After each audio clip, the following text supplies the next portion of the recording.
مجلس کی کامیابی کے لیے دعا کرتے ہیں وہ دعا کریں گے اور اللہ ان کی دعاؤں کو قبول کرے گا۔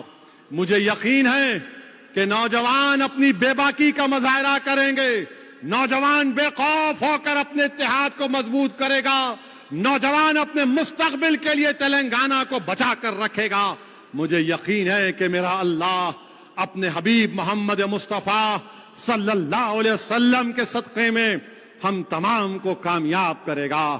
میں تو اللہ سے ہی دعا کرتا ہوں کہ پروردگار تجھے تیرے حبیب محمد مصطفیٰ صلی اللہ علیہ وسلم کا واسطہ، یا اللہ رسول اللہ صلی اللہ علیہ وسلم کی امت پر اس وطن عزیز میں رحم فرما۔ یا اللہ تیرے حبیب محمد مصطفیٰ صلی اللہ علیہ وسلم نے ارشاد فرمایا کہ جو رسول اللہ صلی اللہ علیہ وسلم کو نہیں دیکھے، آقا نے فرمایا کہ جو مجھے نہیں دیکھا 7 مرتبہ زیادہ اس کو اجر ملے گا۔ یا اللہ ہم تو خوش قسمت نہیں تھے، پروردگار ہم تیرے حبیب کی امتی ہیں، ہمارے اتحاد کو مضبوط کر دے، ہمارے دلوں کو ملا دے، یا اللہ ہم کو ایک کر دے۔ یا اللہ ہم دیکھ رہے ہیں کہ مارنے والے نے صرف نام دیکھ کر، چہرے پر داڑھی دیکھ کر گولی مار دی، مارنے والے نے یہ نہیں دیکھا کہ کون بریلوی ہے، کون دیوبندی ہے، کون سلفی ہے، کون شیعہ ہے، کون بوری ہے، کون میدوی ہے۔ اللہ ہم تمام کو ایک کر دے، اللہ ہم تمام کو ایک کر دے۔ پروردگار اس دارالسلام کو صبح قیامت تک آباد اور شاداب رکھ یا اللہ۔ یا اللہ ہمارے مرحوم قائدین کی خبروں کو نور سے بھر دے۔ پروردگار مجلس اتحاد المسلمین کے مخالفین کی سازشوں کو ناکام کر دے۔ اللہ تجھے تیرے حبیب کا واسطہ پروردگار، یا اللہ تو جبار ہے، تو لطیف ہے، یا لطیف یا لطیف۔ یا اللہ ہمارے گناہوں کو معاف فرما دے، ہمارے کمزوریوں کو معاف فرما دے۔ اللہ مجلس کی سیاسی حکمت عملی کو کامیاب کر دے۔ اللہ مجلس کی سیاسی فیصلوں میں کامیابی عطا فرما دے۔ اللہ ہم کو ایک کر دے، نیک کر دے۔ اللہ ہمارے دلوں میں تیری اور تیرے حبیب محمد مصطفیٰ صلی اللہ علیہ وسلم کی محبت کو ڈال دے۔ اللہ ہم کو عمل کرنے والا بنا دے، اللہ ہم کو نمازی بنا دے، اللہ ہم کو نمازی بنا دے، گناہوں کو معاف فرما دے۔ اللہ ہم کو ماں باپ کی خدمت کرنے والا بنا دے، اللہ ہم کو ہماری بیویوں سے اچھا سلوک کرنے والا بنا دے۔ اللہ ہماری بہنوں کو اپنے شوہروں سے اچھا سلوک کرنے والا بنا دے۔ اللہ ہماری اولادوں کو مجاہد بنا دے، اللہ ہماری اولادوں کو ولی اور ولیہ بنا دے، اللہ ہماری اولادوں کو مفسر بنا دے، اللہ ہماری اولادوں کو خطب الوقت بنا دے، اللہ ہماری اولادوں کو صبح قیامت تک دین اسلام کا پرچم بلند کرنے والے بنا دے۔ اللہ وطن عزیز بھارت کو امن کا گہوارہ بنا دے۔ اللہ یہ وہ سرزمین ہے جہاں پر تیرے حبیب نے فرمایا کہ مجھے ٹھنڈی ہوا آتی ہے، یا اللہ یہاں پر نفرت کی آگ کو بجھا دے۔ پروردگار ہم کو اس لیے ستایا جا رہا ہے کہ ہم رسول اللہ صلی اللہ علیہ وسلم کے امتی ہیں۔ اللہ ہم کو اس لیے مارا جا رہا ہے کہ ہم تیری توحید کا اور وحدانیت کا اقرار کرنے والے ہیں۔ اللہ تمام ظالموں کے ظلم سے ہم کو بچا لے۔ اللہ ہم تیرے محتاج تھے اور تیرے ہی محتاج رہنے والے ہیں۔ اللہ یہ ماہ ربیع الاول ہے، یا اللہ تیرے حبیب کی آمد کا مہینہ ہے۔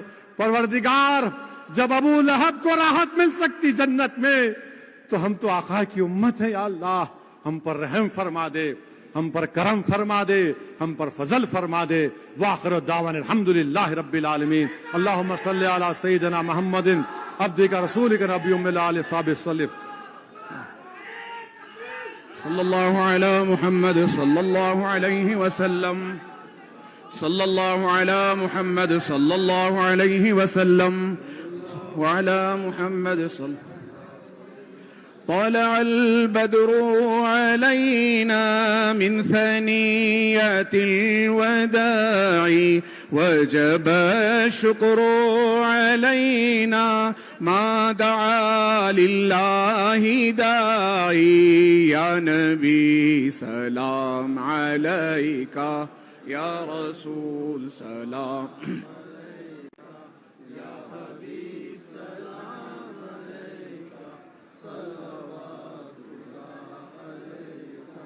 أرسل الله تعالى أرسل الله تعالى عندنا نورا مبينا مصطفى ما جاء إلا مصطفى ما جاء إلا رحمة للعالمين يا نبي سلام عليك يا رسول سلام عليك يا حبيب سلام عليك صلوات الله عليك يا رسول اللہ بچا لو ہم گرے ہم کو سنبھالو نارے دوزخ سے بچا لو اپنی کملی میں چھپا لو یا نبی سلام علیکہ یا رسول سلام علیکہ یا حبیب سلام علیکہ صلوات اللہ ربنا تقبل منا الفاتحة إلى حضرة النبي صلى الله تعالى عليه وسلم.